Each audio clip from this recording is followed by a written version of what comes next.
Duncan, I wanted to ask you, so we're talking a little bit about the Knicks, but specifically about Julius Randle.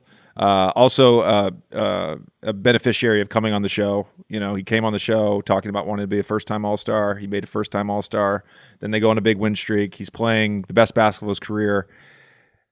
I saw someone tweet on Twitter the other day something about, is Julius Randle first-team All-NBA this year? I don't know that he's first team, but like, who would have had him making an All-NBA team when the season started? Yeah, I think the competition for first team is stiff. I mean, obviously, I'm not making those decisions or have any sort of vote. So, and I'm thankful that I don't, just because those decisions can be challenging ones. I think the impressive thing about him is, and it's just a reminder of like how early people write off young players in this league, in that, you know, when he was in LA, he was pretty much written off as, you know, inefficient, will never be a good player on a good team, you know, this, that, or whatever. And then he had a really good years last year in New Orleans, but even in New Orleans, it was always going to be, okay, this will never be tied to winning.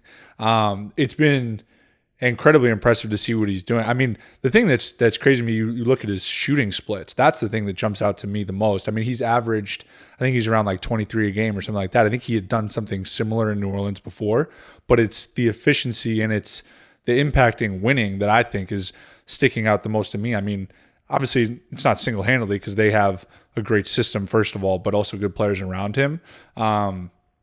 But he's doing it at such a high level, and he's doing it efficiently, which has been just impressive for me, just because I don't want to say I didn't know he was capable, but like, you just hear all these narratives that are built up with players so early on.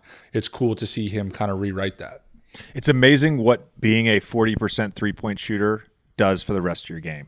It just crazy. The efficiency goes up. The way that he can drive now off the dribble.